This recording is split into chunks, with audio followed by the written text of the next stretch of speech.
Salut, très heureux de vous retrouver une nouvelle fois sur Soul TV pour un nouveau numéro du MAG. On est ensemble pendant 28 minutes et aujourd'hui c'est mission orientation. Alors est-ce que vous êtes plutôt sucré ou salé?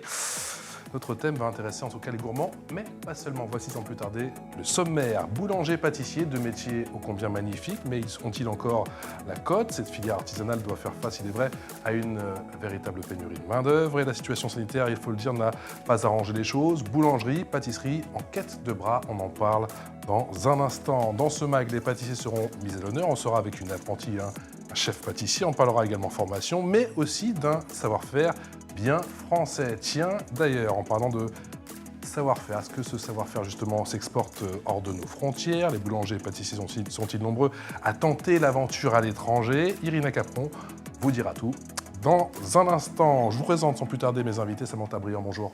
Merci d'être avec nous. Vous êtes coach en orientation, vous êtes la fondatrice de Potentiel Jeune. Valentin Garnaud, merci d'avoir accepté notre invitation. On est très heureux de vous retrouver. Chef pâtissier, et puis on est en ligne également avec Andrea Torquato-Tanto. Bonjour, merci d'être avec nous. Vous êtes apprentie en pâtisserie. C'est parti pour la loupe. Et c'est Irina qui s'y colle.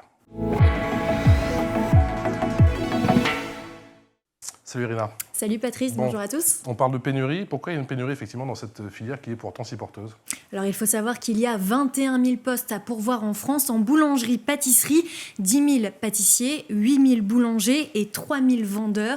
Il y a un grand problème d'attractivité dans cette filière et selon Dominique Enract, donc le président de la Confédération nationale de la boulangerie-pâtisserie française, la première cause de cette pénurie de main-d'œuvre, eh bien c'est l'image que peut renvoyer le métier. Justement, c'est ce qu'il a expliqué au micro d'Europe 1. Écoutez.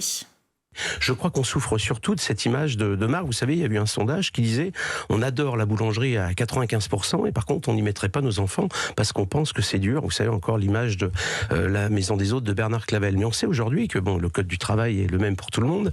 Les conditions de travail se sont beaucoup améliorées mais il reste cette image du métier manuel avec lequel les parents voyaient quelquefois en disant je veux quand même qu'il fasse un bac pro. C'est-à-dire que voilà, le CAP n'a pas une belle image aujourd'hui. Donc je pense qu'il faut qu'on revoie vraiment cette image. C'est sur laquelle on travaille. Après, il y aura les salaires, les conditions, etc.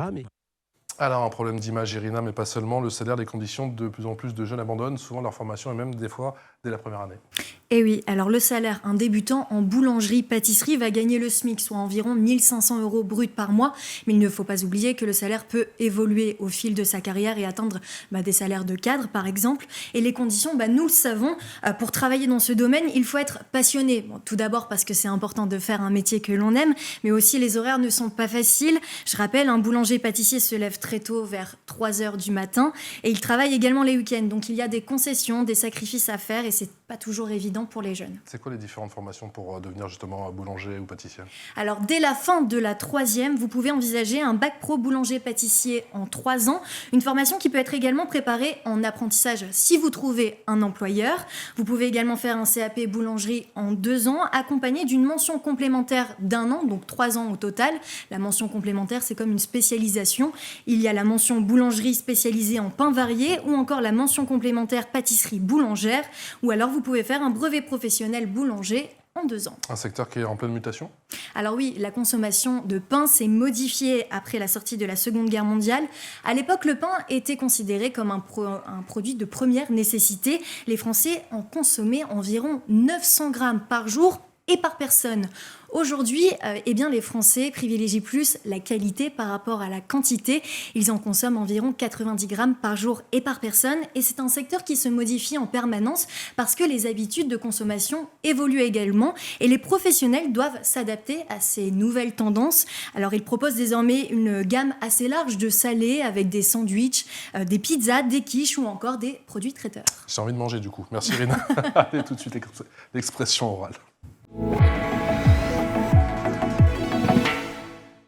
Valentin Garnaud est notre invité en plateau, chef pâtissier. 21 000 postes à pourvoir en France, disait Irina. 10 000 pâtissiers, 8 000 boulangers, 3 000 vendeurs.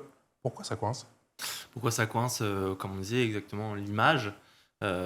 Encore aujourd'hui, en 2022, on a un problème d'image, c'est vrai? Je trouve que c'est en train de changer grâce aux émissions qui mettent un peu la lumière sur ce métier. Les difficultés, les horaires, la rigueur, tout ce genre de choses. C'est-à-dire qu'ils ne sont pas préparés, selon vous, les apprentis, avant de vraiment commencer, ils n'ont pas conscience des sacrifices, si je peux dire, qu'il faut faire? Je pense qu'aujourd'hui, avec l'ère d'Internet, les jeunes sont dans la facilité, on va dire. Et c'est un métier quand même qui est encore un petit peu à l'ancienne, je vais dire, avec un rapport avec le travail, le vrai travail de se lever tôt, de porter des choses, un aspect physique. Donc je pense que c'est ce qui fait peur. C'est un métier de passionné, je pense. On est en Skype avec Andrea Torquato tantôt. Merci d'être avec nous. Vous êtes apprenti en pâtisserie. Vous êtes apprenti où d'ailleurs? Chez Perlin Tatin, à Rueil-Malmaison. À Rueil-Malmaison, dans les Hauts-de-Seine, dans le 92. Et vous effectuez justement votre apprentissage où? Dans quelle école? À l'école de boulangerie et de pâtisserie de Paris. Alors justement, qu'est-ce qui vous a attiré dans ce métier? Puisque Valentin Garnier nous disait que parfois il y avait cette image qu'il fallait peut-être un petit peu redorer le blason, et qu'il y a cette image de métier difficile, avec beaucoup de sacrifices, avec aussi des choses parfois lourdes à porter. J'ai de la famille qui était pâtissier.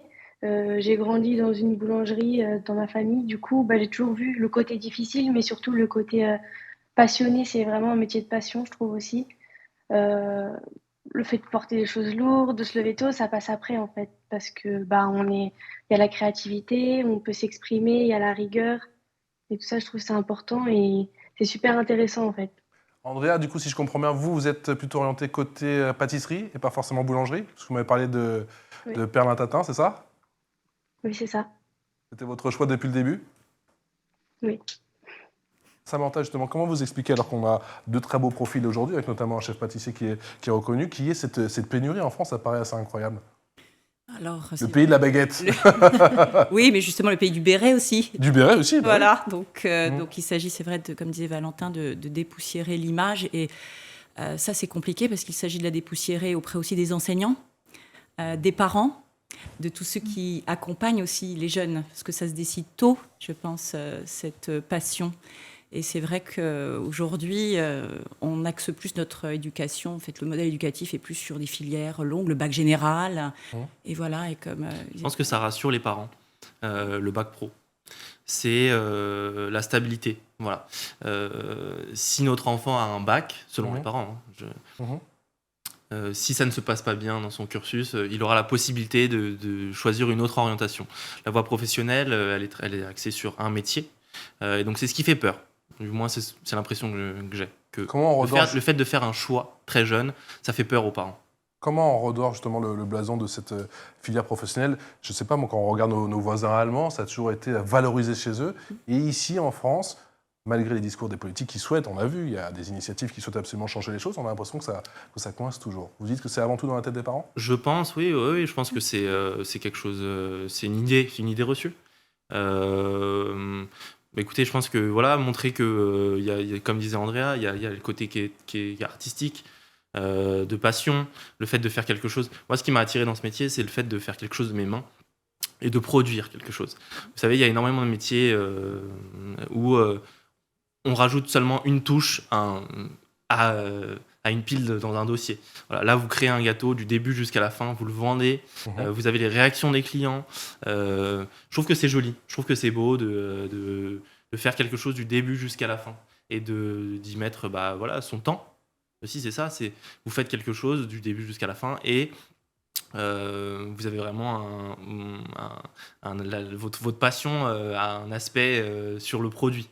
Voilà. Est-ce que les profils sont en train de changer petit à petit?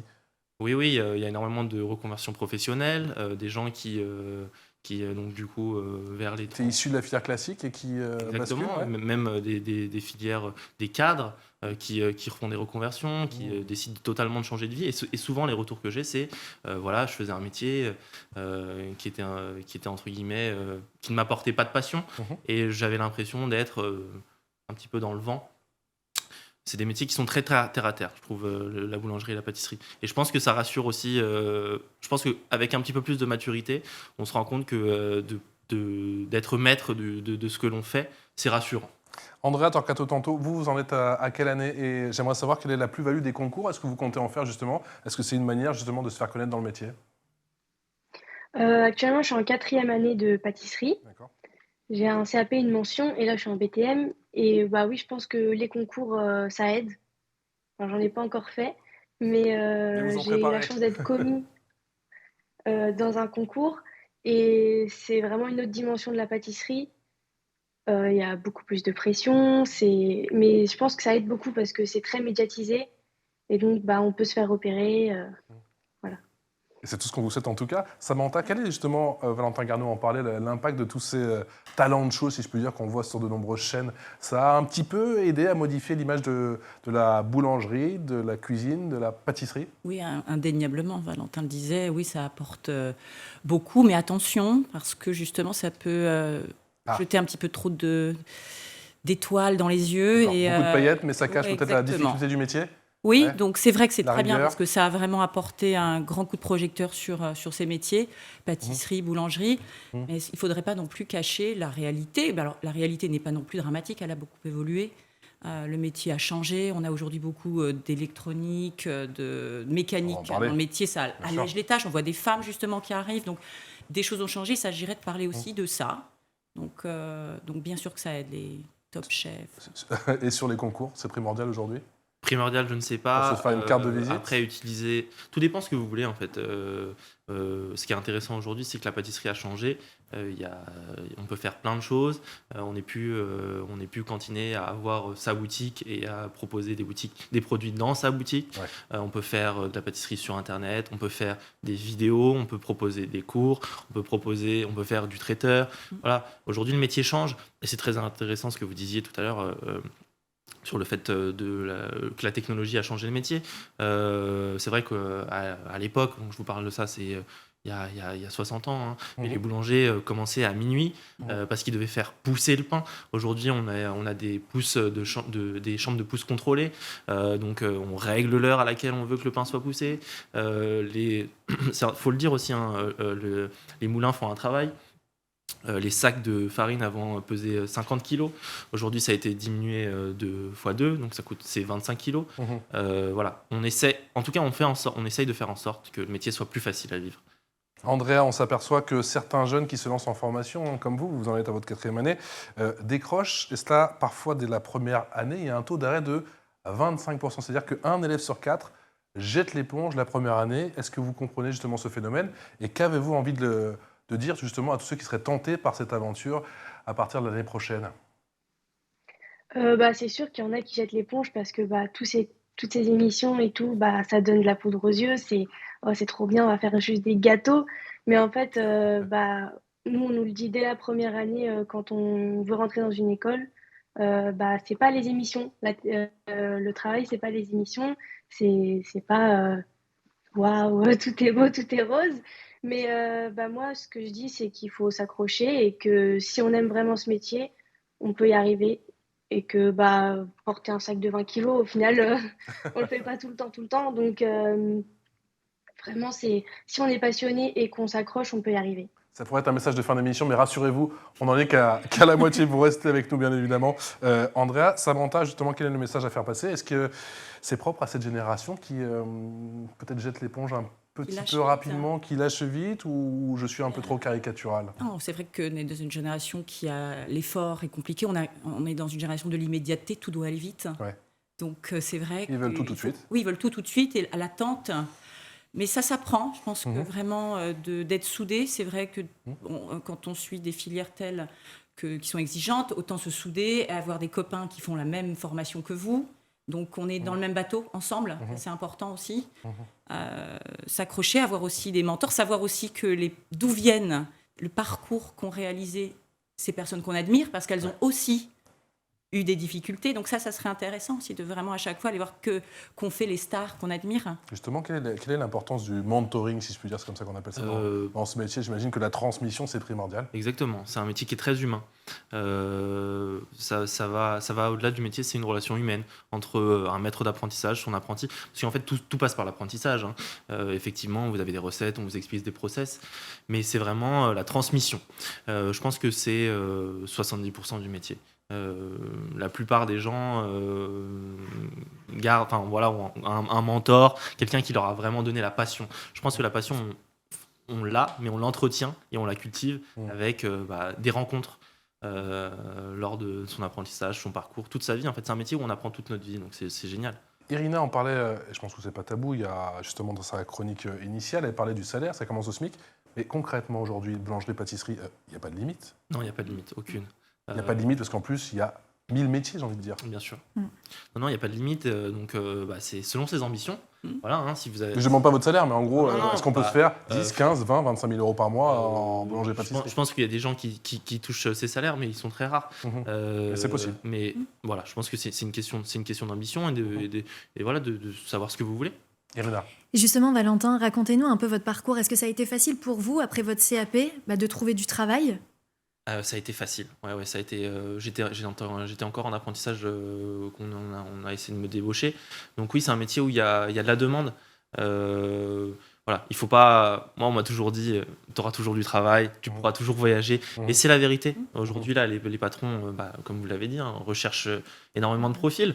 Donc c'est la stabilité. Voilà, avoir un métier où on sait que si ça ne se passe pas bien, on peut changer facilement, on peut voir d'autres choses, on peut voyager, c'est génial. Voilà. Je pense que ça, c'est quelque chose qu'il faut que les jeunes le retiennent, c'est que il n'y a pas de limite. Voilà, on a entendu le coup de foudre d'Andrea tout à l'heure avec la Patricie, on a compris que c'était une histoire de famille, mais pour vous? Moi, c'est une rencontre humaine. Ouais, vous parliez de mentor. Donc, j'ai commencé par la boulangerie. D'accord.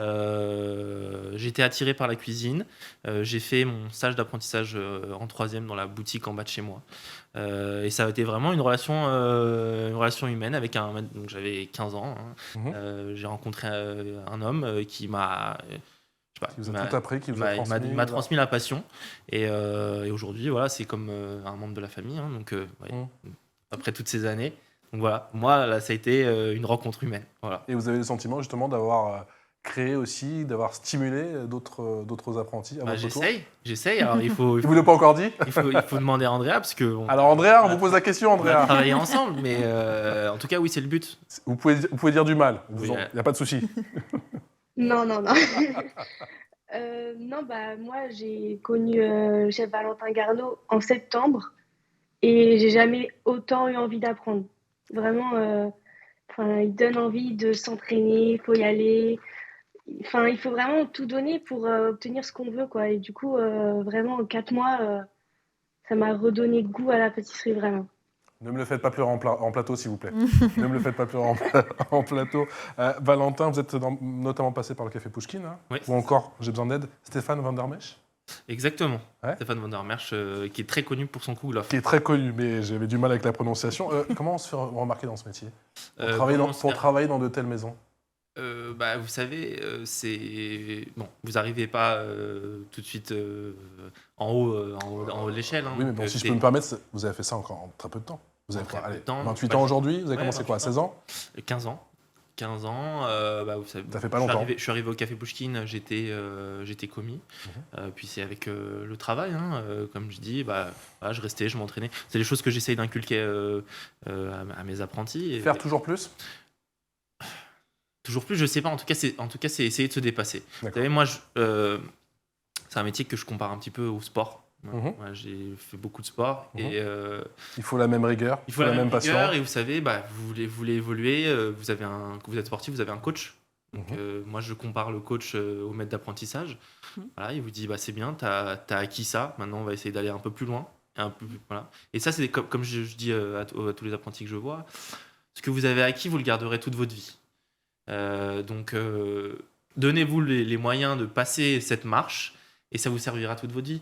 Et c'est peut-être une semaine d'entraînement. Oui, c'est long. Mais bon, qu'est-ce que ça apporte dans une vie? Beaucoup plus. On est bien d'accord. Samantha.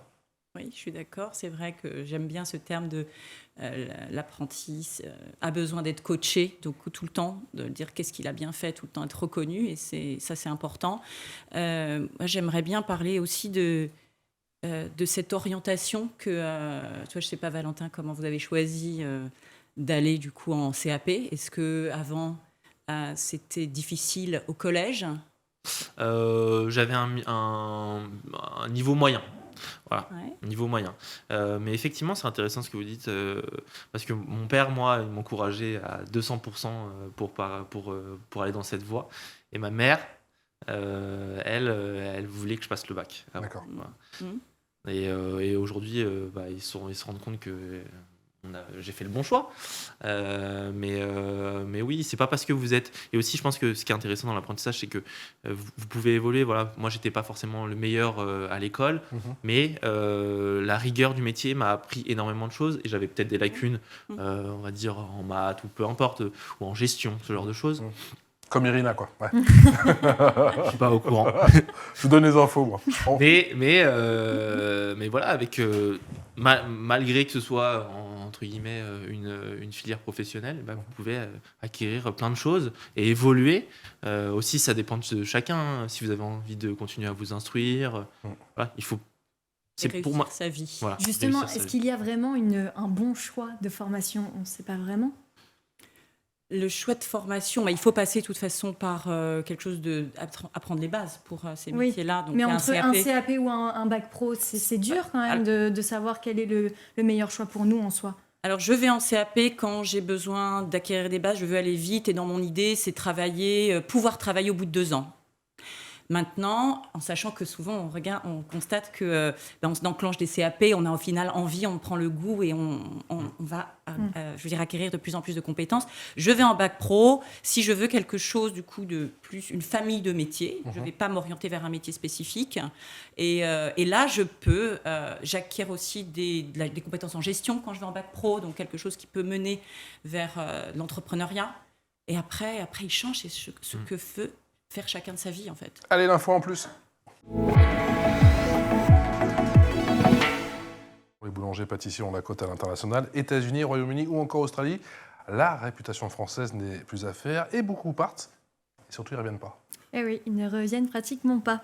Ils décident de vivre de leur rêve à l'étranger. Ils sont de plus en plus nombreux à ouvrir des boulangeries ou même des écoles. Vous allez justement nous parler de l'une des plus grandes institutions de la pâtisserie. Exactement, la French Pastry School. Alors, elle a été créée en 1995 à Chicago, aux États-Unis.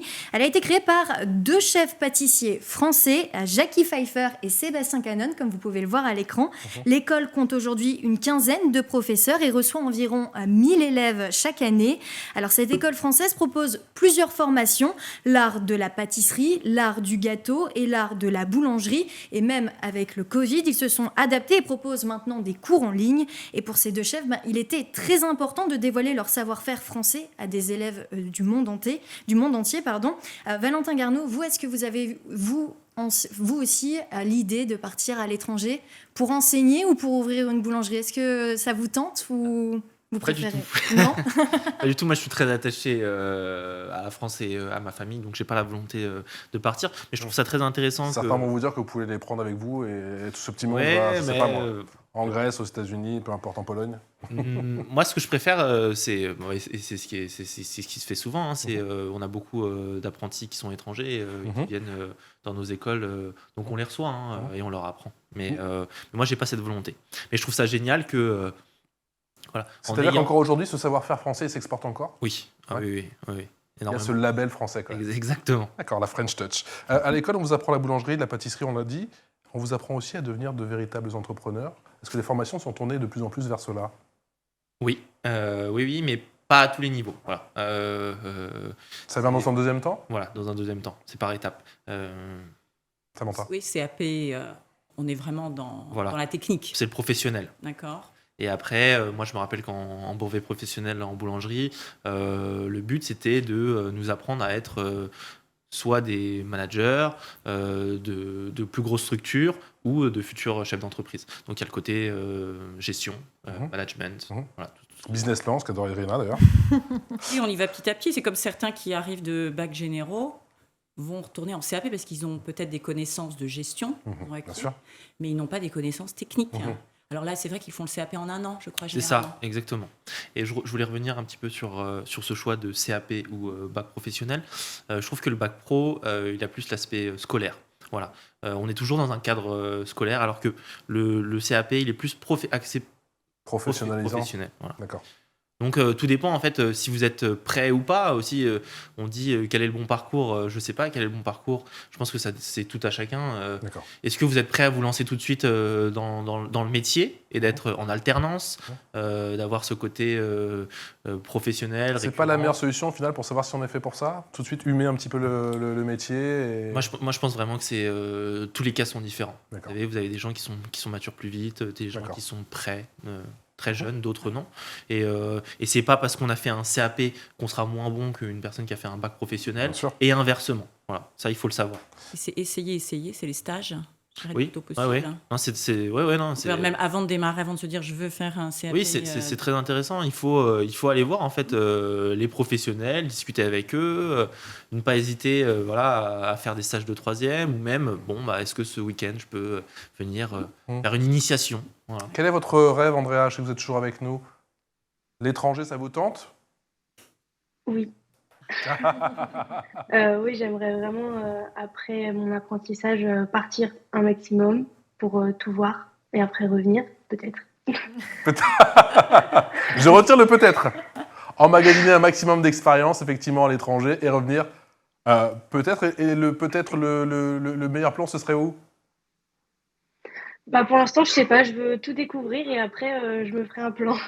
D'accord. Bon.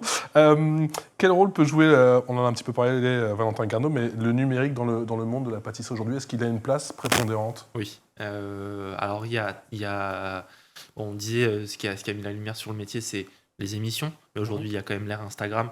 Instagram, ça a fait avancer le métier, mais vraiment à une vitesse phénoménale. Avant, que ce soit déjà pour médiatiser certains chefs, mais aussi un aspect technique. Avant, pour apprendre des techniques, on devait soit acheter les livres de certains chefs ou aller faire des stages dans certaines écoles ou dans certaines entreprises. Aujourd'hui, avec l'ère de la vidéo et d'Instagram, les chefs publient leurs techniques, la façon de faire. C'est incroyable. Voilà. Donc c'est génial. Et aujourd'hui, je pense qu'on a vraiment vu, là, en moins de 10 ans, la pâtisserie a fait un bond phénoménal au niveau de la technique, même du visuel. On a des choses, ça a coupé le souffle. Et à l'heure du digital et à l'heure du numérique, est-ce que la carte de la proximité, elle fonctionne encore? Oui. Ouais. Oui, je pense. Je pense que on est très attaché quand même à sa petite boulangerie, pâtisserie de quartier. Et que oui, tous ces chefs médiatisés, ça fait rêver. Mais pour moi, la boulangerie et pâtisserie, c'est un lieu de vie de quartier. Voilà. Je pense qu'il y a ça. Ouais. Je pense que c'est rattaché à la culture française. Samantha. Oui, je dirais que c'est vrai quand on décide de se lancer dans ce métier, c'est avant tout aimer les gens, aimer faire plaisir aux gens. En-delà d'avoir cette capacité de création, bien sûr persévérance, d'endurance, mais c'est vouloir faire plaisir. Oui, non, c'est vrai. Qui vous illumine souvent tous. Oui, je pense, ouais. Et bon, comme faire plaisir, c'est on ramène un gâteau en général, les gens sont contents. Bah oui, d'ailleurs, Valentin Garnaud, nous, on est très déçus en plateau. Ouais. Vous êtes venu vous êtes venu avec la toque et tout, la classe, le chef pâtissier bien sûr. Vous êtes venu, une fois n'est pas coutume, les mains vides. En tout cas, on vous remercie beaucoup d'être venu nous voir aujourd'hui. Merci à vous. C'est déjà terminé, ça va très vite. Il faudra revenir et nous parler de votre nouveau poste, votre futur métier, je crois, qui est en pleine évolution, parce que je vous le disais, il y a 1000 métiers, effectivement. C'est un peu comme la banque, il y a 1000 métiers pour la boulangerie, la pâtisserie. Valentin Garnaud, chef pâtissier. On remercie bien fort aussi Andrea Torquato Tanto, et on espère qu'elle viendra nous voir sur ce plateau. Avant le tour du monde, s'il vous plaît, Andrea. Ça nous arrangerait. Merci beaucoup d'avoir été avec nous. Merci à vous, beaucoup. Samantha. Et à vous, Irina. C'est la fin de ce mag. On se retrouve très vite sur School TV.